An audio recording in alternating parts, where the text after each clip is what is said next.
You're streaming CBS News Bay Area. Law enforcement personnel are teaming up to target some of the Bay Area's most violent criminals. We go for a ride along with the U.S. Marshals as they hit the streets of Oakland. There's a lot of people here that want police to do their job. They want crime to come down. Plus, a land giveaway could force a Bay Area homeless encampment to clear out, while the road is being handed over to a pharmaceutical company. The people don't like looking at the trash and looking at the people and looking at us doing whatever we're doing over here. And we'll introduce you to the local tennis team that is overcoming disability to take over the court in wheelchairs. Thanks for joining us today. I'm Max Darrow. Those stories and more right after our news headlines.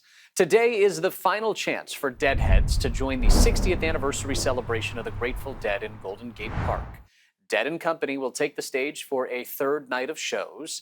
The Trey Anastasio Band is the opening act. Organizers expect more than 60,000 people to show up.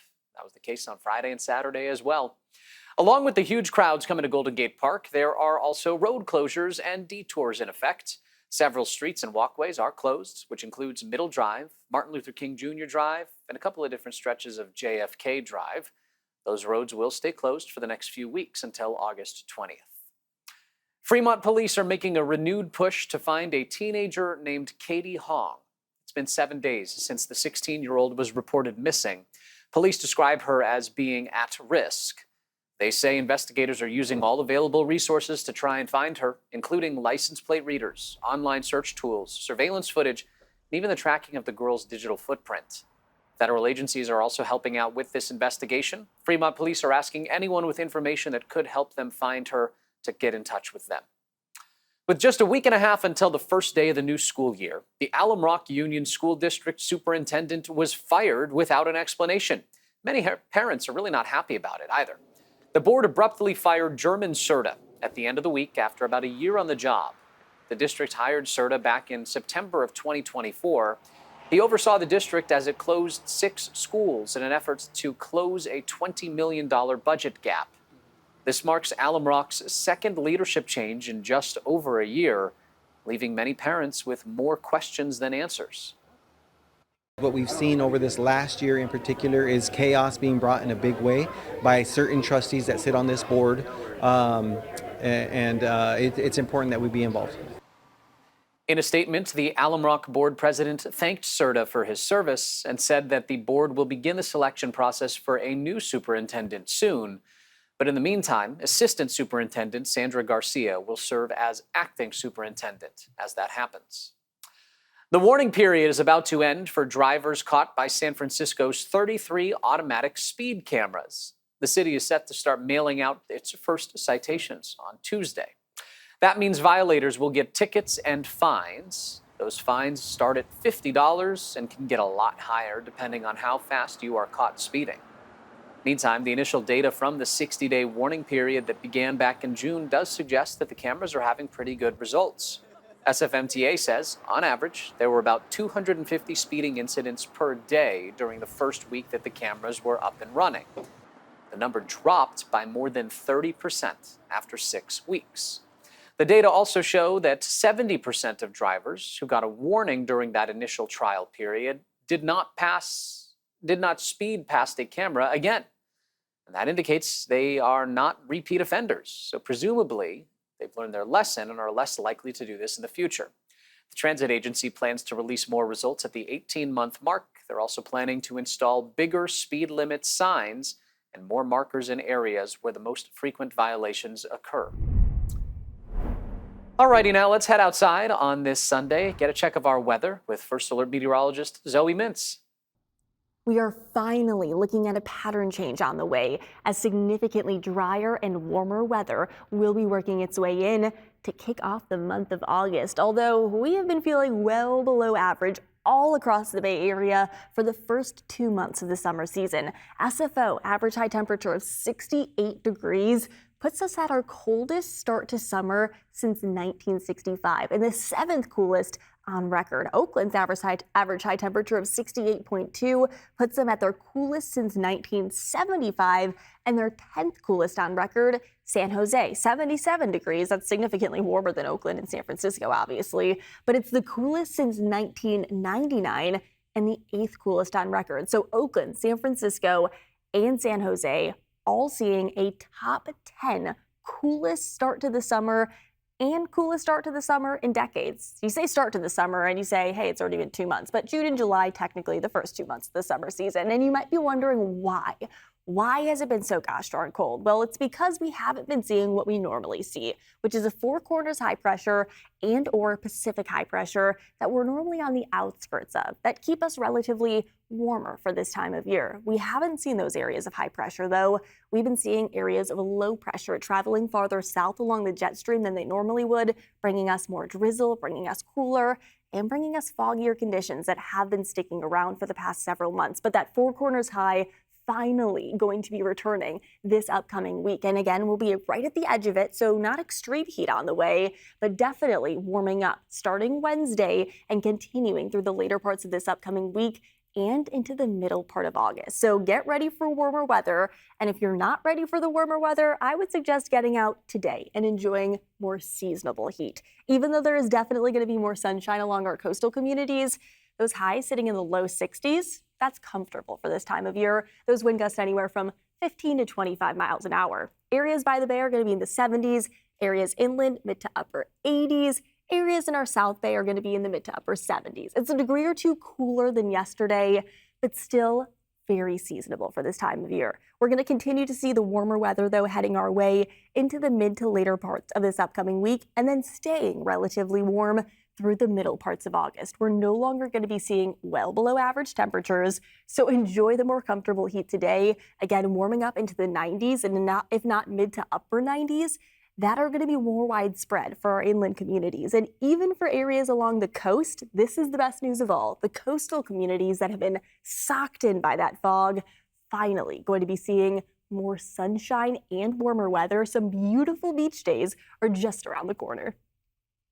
Many people who rely on food assistance are wondering if they will lose out on their benefits in the near future.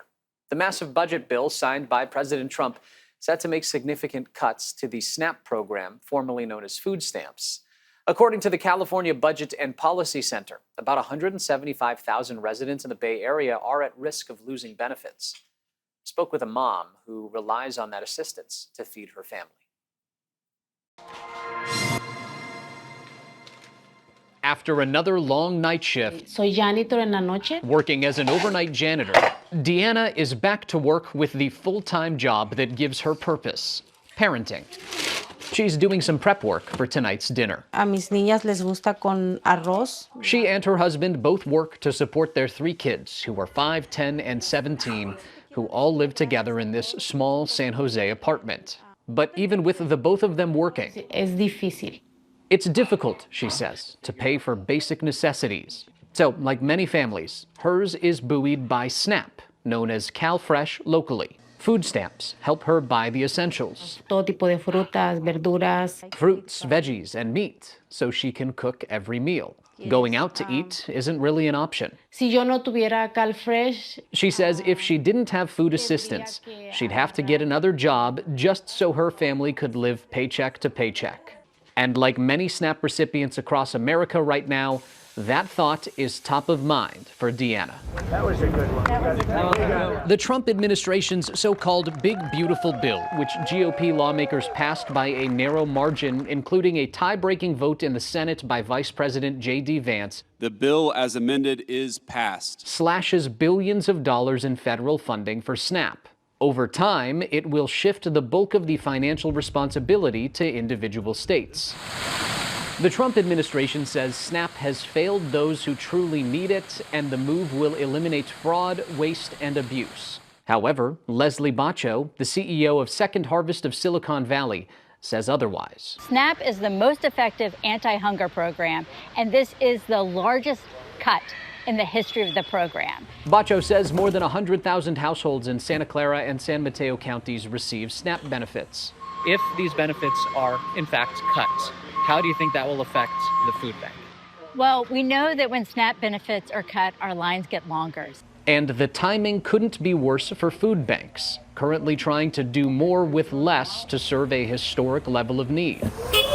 Bacho says Second Harvest currently serves about 500,000 people a month, from those living paycheck to children to seniors on fixed incomes. It's going to be tough. There's no doubt about it. It's impossible to replace this kind of federal funding. I mean, we need real policy change, but until that happens, the burden is going to fall to the philanthropic sector. The burden is going to fall to all of us to decide how to take care of our neighbors.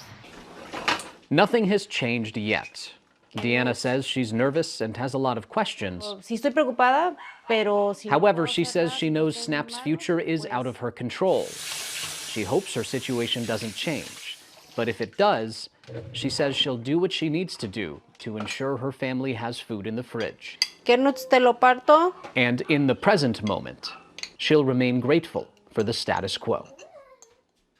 Second Harvest is urging people who are currently eligible to still apply for and continue to use their SNAP benefits.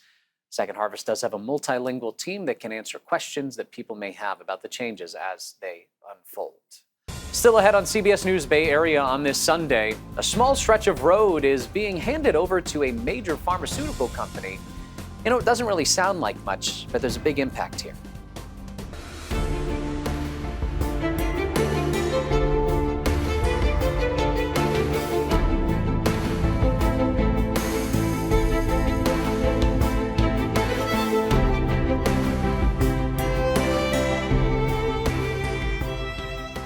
Happy Sunday. I hope you all can enjoy a beautiful Sunday fun day with seasonable heat and more sunshine all across the Bay Area. Stepping out this upcoming week, you're definitely going to be noticing warmer temperatures with more widespread 90s, mid to upper 90s, in fact, returning to our inland East Bay communities. Even areas by the Bay are going to be in the upper 70s with significantly more sunshine, again, starting next week, and it's likely going to stay at or above average through the middle parts of the month of August. So even our coastal communities, those of you who've been waiting to soak up more sunshine, I promise you, more sunshine is on the way, not only this afternoon, but warmer weather along with more sunshine into the middle parts of this upcoming week.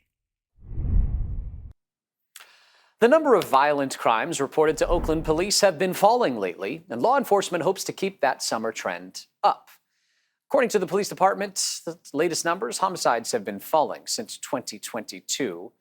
There's a similar trend when it comes to robberies and burglaries as well, both seeing a more than 30% drop over the last 3 years. But police are not alone doing all of this work. Lauren Tom's got a rare chance to ride along with the U.S. Marshals, teaming up with police to target dangerous offenders. Yep, I'm tracking en route.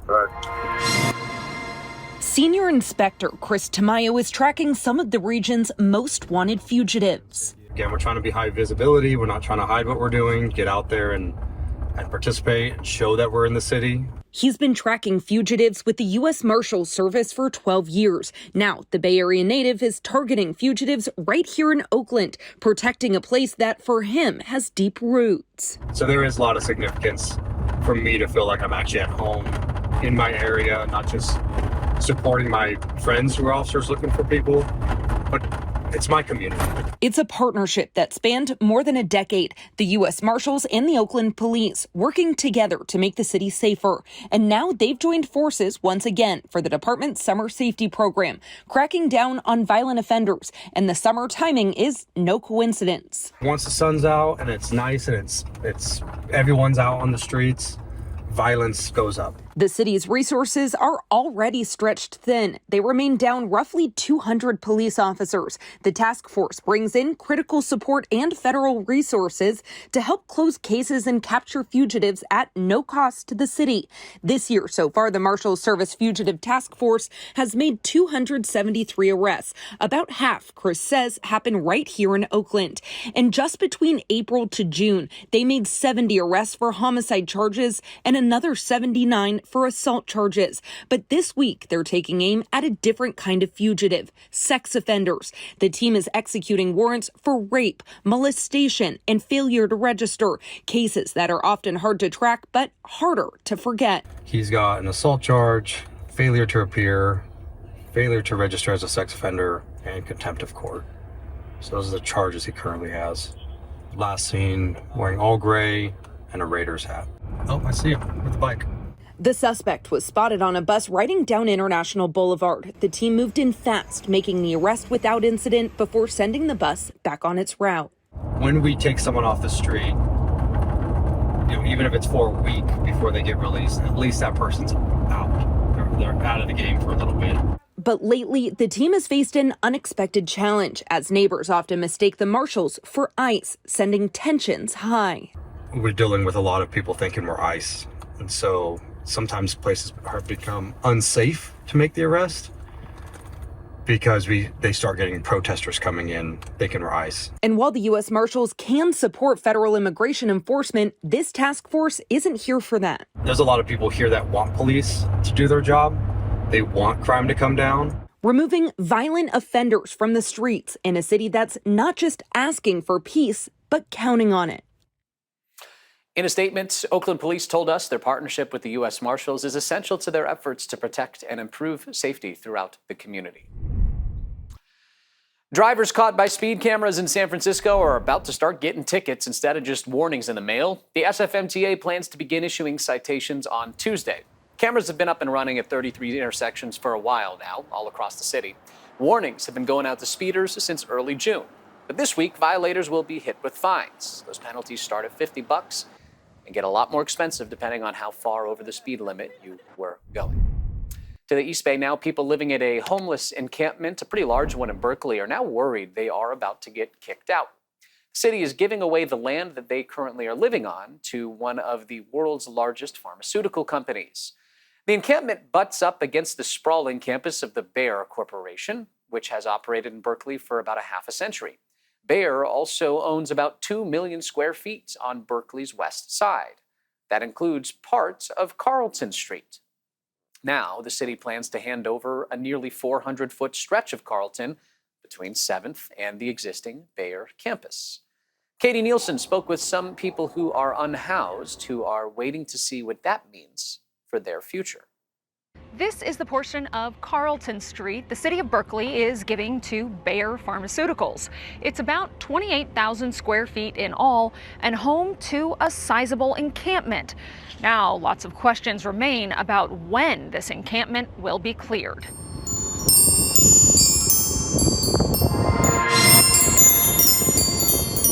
And I'm a treasure hunter, and I found some amazing things. This is Cowboy, and this is his outdoor thrift store on Carlton Street, right up against the wall of Bayer Pharmaceuticals' Berkeley campus. I just give things away to people that can't afford them, and the things that people that can't afford them, I charge them a real modest or even lower than modest price. He's one of the unhoused residents living in the stretch of Carlton Street that the Berkeley City Council decided to give to Bayer, a portion of road that dead ends into Bayer's campus with Bayer-owned buildings on both sides.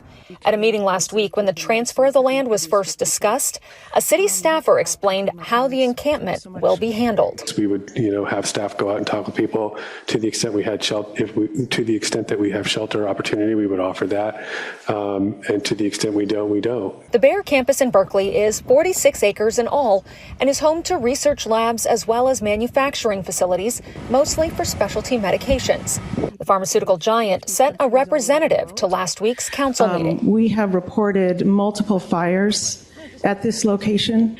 I also need to make sure that there is a safe place for our people to work and that we can maintain the safety of the medicines that we produce for people. I think it's more so that we're isolated. Because people don't like looking at the trash and looking at the people and looking at us doing whatever we're doing over here. Jasmine says the clearing of the encampment only moves the problem elsewhere and doesn't do anything to actually address the homelessness crisis. While Cowboy says he'll be left to figure out what to do with his outdoor market. I don't know. It came here little by little over a course of 7-8 months via bike. So where there's a will, there's a way. We reached out to Bayer Pharmaceuticals with questions about this, and what they told us is that they are actually the ones that requested to take over ownership and maintenance of Carlton Street. They've done it on other streets that dead end into their campus and thought that would be the most efficient and safe way of dealing with this encampment. As far as timelines go, when this could be cleared, that we still don't know. We also reached out to the Berkeley mayor's office and the city manager's office to try to get some more details about how and when the encampment could be cleared and who would be responsible for it. Nobody responded to our requests for comment. Still ahead, a unique effort in San Mateo County to help nonprofits and the environment. Details of the giveaway giving do-gooders a boost.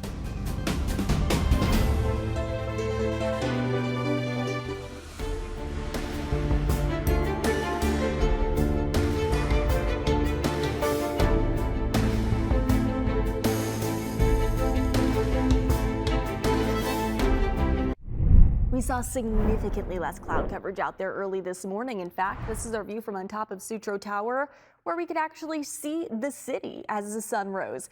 There was still some fog that developed in the late morning and early afternoon, but actually throughout the afternoon and evening, we are significantly less cloudy than we have been the past several days. So if you're heading out to Dead & Company tonight, first and foremost, I am jealous. Please take pictures, videos, send them my way. I would love to see, but also don't forget to bring your sunglasses and put on some sunscreen, because even though those high temperatures won't be significantly warmer than yesterday, they'll be sitting in the low 60s. There is going to be more sunshine out there. So keep that in mind. Those winds are still going to be anywhere from 15 to 25 miles an hour. So you still have to bundle up, but again, be prepared for more sunshine, and not just in Golden Gate Park, but all across the Bay Area. There is going to be significantly more sunshine today as a drier weather pattern is working its way in, high pressure beginning to build overhead, and get ready for warm weather to return this upcoming week. I'll let you know how warm it's going to get and when coming up in my full forecast. Now to a unique effort in San Mateo County to help nonprofits and the environment. Surplus Shopping Day allows community groups to take old furniture from county offices and give them a second home rather than simply throwing them out. One group tells our Suji Nam why this is about far more than simply some free stuff.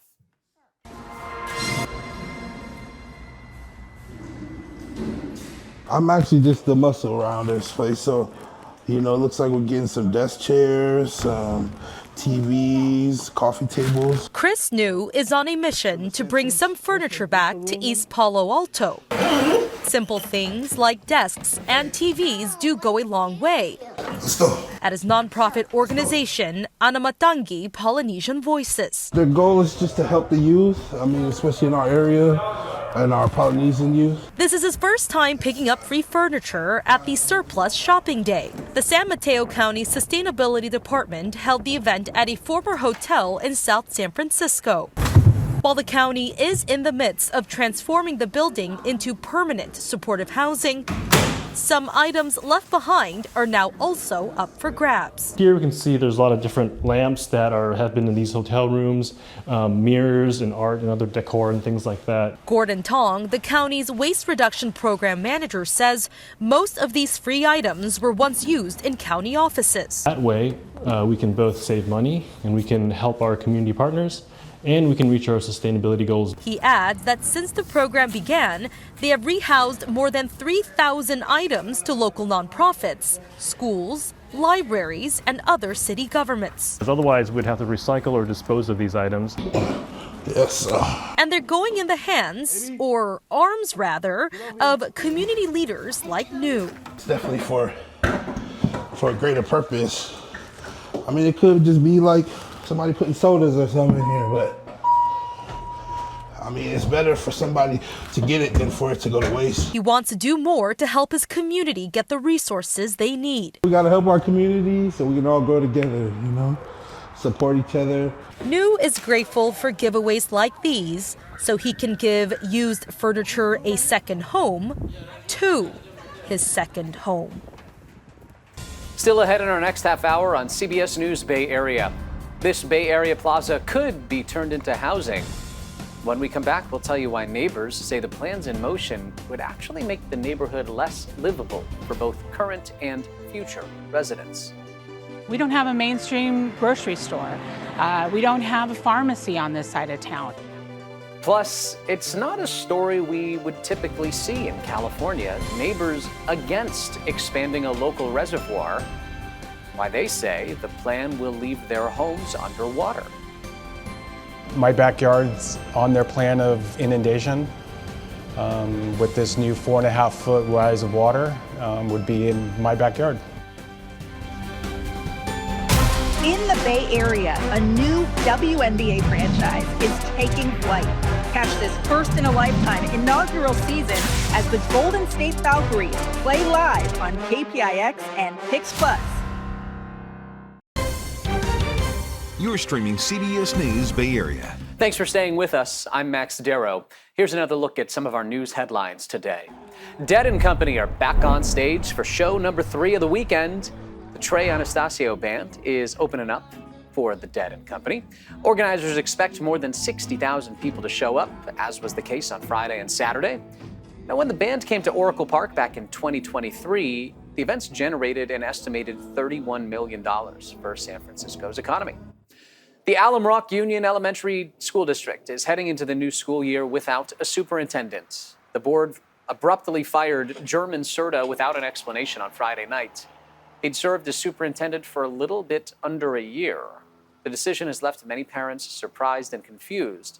Assistant Superintendent Sandra Garcia will serve as acting superintendent in the interim.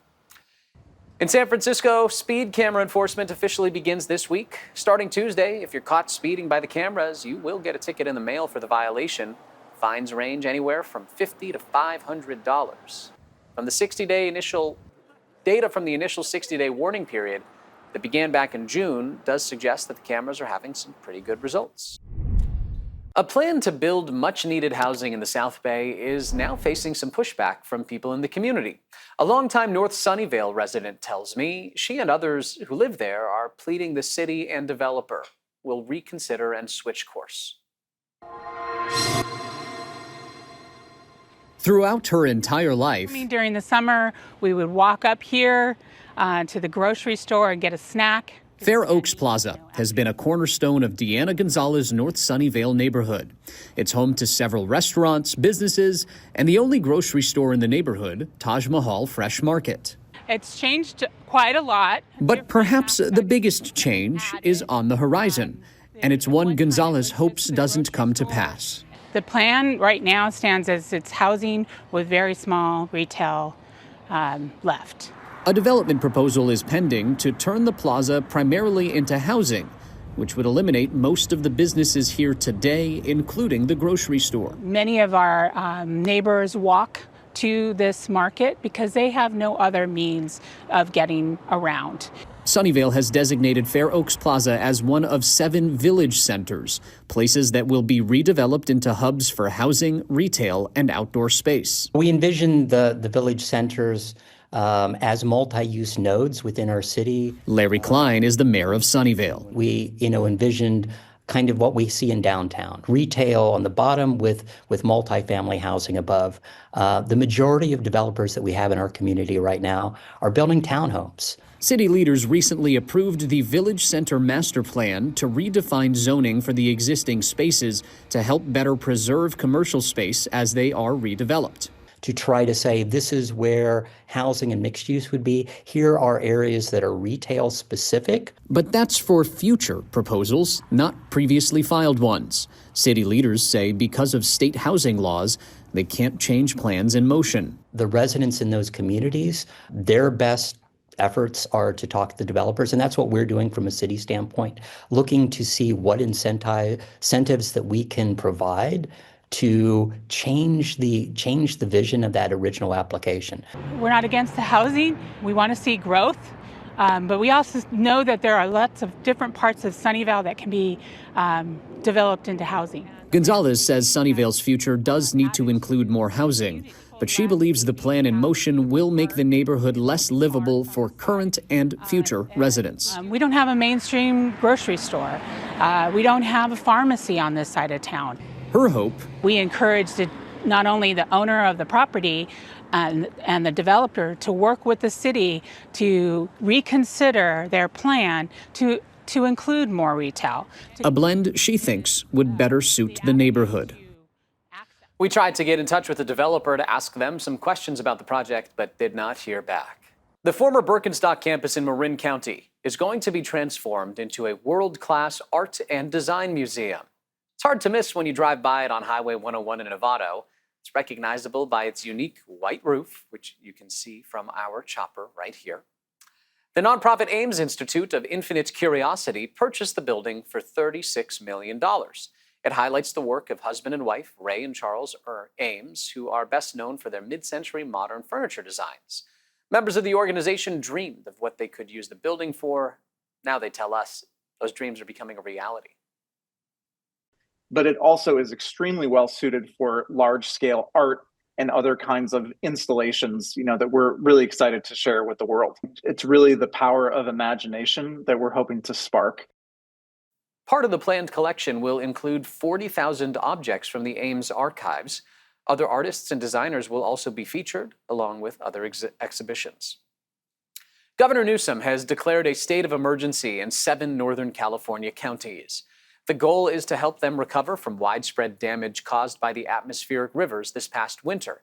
Sonoma and Napa County are both on that list. The February storms caused flooding, landslides, and road closures. Governor Newsom said the damage has gone beyond the scope of any single local government, and that it will require regional and state resources. Neighbors in one Marin County community say they are worried about their neighborhood's flooding in the future. We're talking about Nicasio, an unincorporated town about 7 miles west of Novato. It also sits right below the Nicasio Reservoir. The Marin Municipal Water District thinks it has a good idea to raise the reservoir's storage, but some people who live nearby tell our John Ramos the plan will put them underwater. Nicasio Reservoir is an important water supply for West Marin County, and the Water District is looking for ways to increase its capacity for times of drought in the future. But residents living near here say the district needs to pay more attention to what's going on in the present.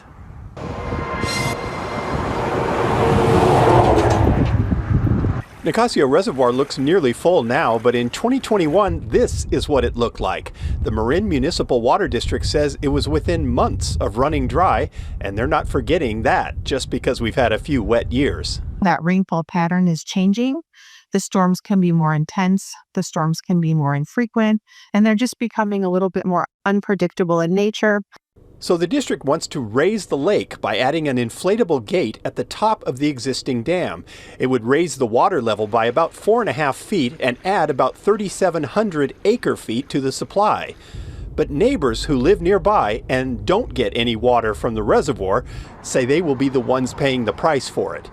And it centers around Nicasio Elementary School. This is what the creek looked like during a rainstorm last year, with a roaring river just across the fence and water backing up into the playground.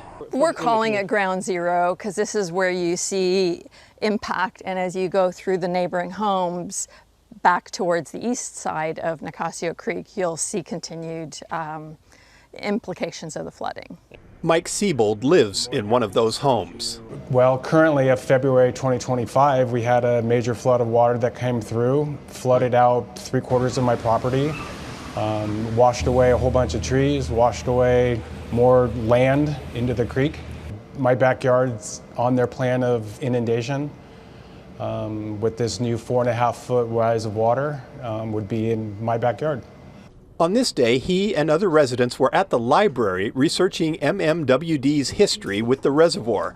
It was constructed in 1961, and for the first 25 years, the district dredged the creek to remove sediment that was deposited when the flowing water hit the reservoir. But the residents say they stopped doing that in about 1987. Now we're at a point that the creek bed is completely filled up with gravel, and when we get high rainfall events, there's nowhere for the water to go. It runs into the existing reservoir level and stops and spreads out and floods the school ground. So the people living near the reservoir are staging a minor uprising, campaigning against the plan that they say could put their doorsteps on the edge of a lake. I think they're listening, but the most important reaction is, we didn't know, which tells me that they really hadn't done as much of the homework ahead of announcing that they wanted to move forward with this project. The neighbors say the district considered a nearly identical plan back in 1980, but it was abandoned because of the threat of flooding. They're wondering why it's being considered now, when the current flooding problems have only gotten worse. The Water District did not respond to our request for comment. The project's public comment period is scheduled to end this Tuesday, August 4th. Coming up next, we'll introduce you to a naturalist from the North Bay who's using high-tech trail cameras to teach young researchers in Kenya how to better protect the world around them. Plus, we'll introduce you to a tennis coach in the South Bay who's not letting a tragic accident keep him from the tennis courts. How he's inspiring others to follow his lead. I'd like to challenge myself athletically, so that's the fun part is the challenge of it. A Bay Area naturalist just returned from a trip to Kenya, where he and his wife are inspiring a group of students who are really eager to learn more about their environment. He's teaching them wildlife camera trapping. Here's Kenny Choi with more on the mission.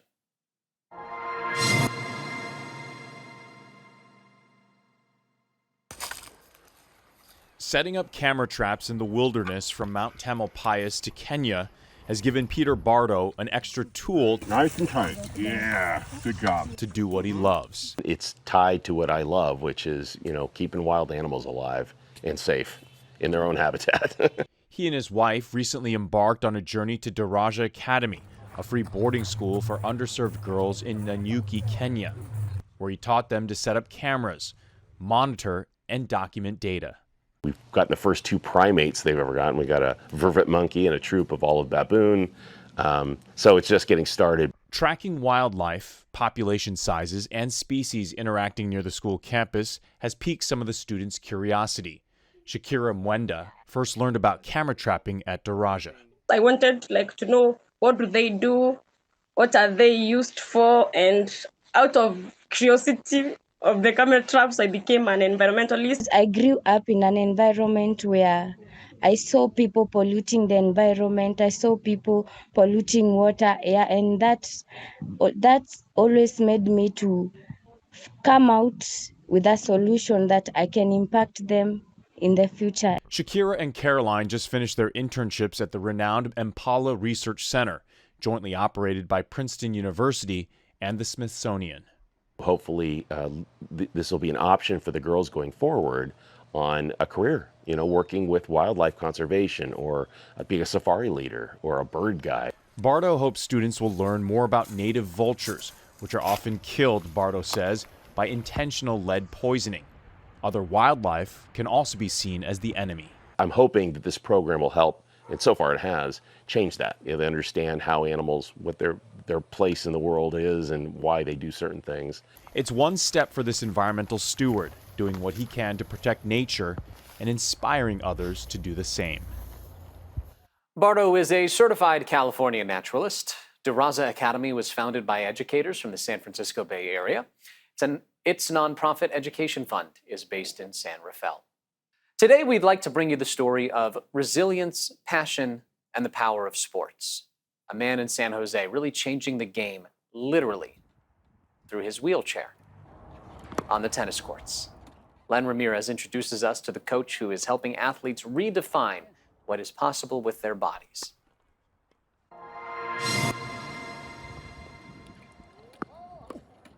On the courts of Independence High School in San Jose, the rhythm of the game is unmistakable. But look closer and you'll see a different kind of tennis match.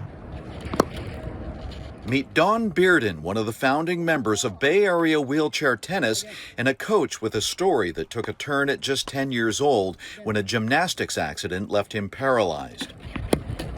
I'm pretty used to this life, so I really don't have anything to regret, at this point, because it happened, and I just gotta live with it, So it's been a pretty decent life, I would say. Got him. Oh yeah. Today, Don not only coaches wheelchair tennis, he plays at a high level, competing in tournaments around the world. His teammates, Dan Ignacio, who was born with spina bifida, and Anil Pakina, paralyzed after contracting polio. I'd like to challenge myself athletically, so that's the fun part is the challenge of it. Wheelchair tennis follows most of the same rules as traditional tennis, with one key difference. Players are allowed 2 bounces of the ball on their side of the court. It's a fast-paced game that requires skill, strength, and strategy. Don explains how staying strapped tightly into the chair helps him maneuver quickly and hit with power. You want it to be very, back, strapped in very tightly. So any movement, chair comes with you. Yeah, so it's very important. Students, high school students. The Independence High School tennis coach even brings his players out to train with Don and his team, a collaboration that benefits everyone on the court. Kylie Hornbeck, a former intercollegiate tennis player and also the group's co-founder and coordinator, says it's a small group that wants to grow. We strive to bring community for everyone. People can learn from each other related to tennis and other things about just getting out and living their life after a disability. As for Don Bearden, the game shows no sign of slowing down. Oh yeah. And he's proving that passion moves you forward and showing that strength isn't always about standing. It's about rising in any way you can. If you are interested in joining up with Bay Area Wheelchair Tennis, they meet every Saturday at 10 o'clock in the morning at Independence High School in San Jose. Coming up, Sharon Chin will introduce us to this week's CBS News Bay Area Icon Award winner. He's organized a unique benefit surf contest for older adults for the last 25 years, his impact on the coastal community, and why he's stepping down now. In the Bay Area, a new WNBA franchise is taking flight. Catch this first-in-a-lifetime inaugural season as the Golden State Valkyries play live on KPIX and Pix Plus. There is a unique surf competition on the San Mateo County coast where you are considered a junior. You're in your 40s. A Pacifica man celebrating his 25th and final year running the annual contest. Sharon Chin introduces us to this week's CBS News Bay Area Icon Award winner. Surf's Up. This is the men's 40 to 49 short court. Thanks to lifelong surfer Roy Ernest. I love bringing people together and seeing that they're having a good time. It makes me very happy. The 71-year-old Pacifica resident has organized an annual benefit surf contest for a quarter century. It welcomes older surfers. The minimum age is 40. When Roy had entered surf competitions in the 1990s, the older divisions had unflattering labels like over the hill or worse. And that didn't sit well with the gerontologist and social worker. I've worked in the field of aging for many, many years. So I'm kind of sensitive to ageist stuff, So he took a friend's advice and launched the Kahuna Kapuna Benefit Surf Contest in 1999. The name means wise elder in Hawaiian culture. We could create a surf contest that welcomed older people, that treated older surfers with respect. Kahuna Kapuna turns the tide on what it means to be an older surfer. And that inspired 63-year-old Sylvia Teng, a first-time participant. How excited are you? Very excited. 80 surfers competed in men's, women's, and intergenerational categories at Pacifica's Lindamar State Beach this summer, like surfer and sponsor Jeff Bjork of Ocean Culture. I've been surfing ever since I was a little kid, and for me, it's a way to, stay young, keep yourself young, and be around amazing people. Yeah, there is a whale right back there. In fact, Roy has created a special bond in the coastal community. Surfer and sponsor Van Lee of Bomb Waves returns each year. He just loves being a part of the community, and he wants to bring people together. We got some serious interest.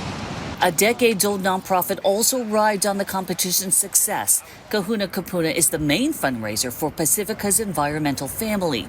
And its president, Cindy Abbott, says the money helps support coastal protection and education. It really is critical, and he does it with such beautiful spirit and camaraderie. You know, the Kahuna Kapuna is very low key, but it's well loved. Hi, Chris. Yeah, hey, But Roy has led his last Kahuna Kupuna. He hopes someone else will come on board who's just as stoked about surfing. It's a wonderful thing, you know, and you know, I just love it.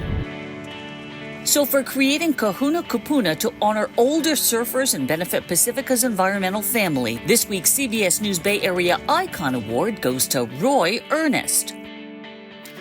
And you can nominate a local hero for a CBS News Bay Area Icon Award at kpix.com/icon. Thanks for streaming CBS News Bay Area. I'm Max Darrow. We'll be right back with your First Alert forecast and today's top stories.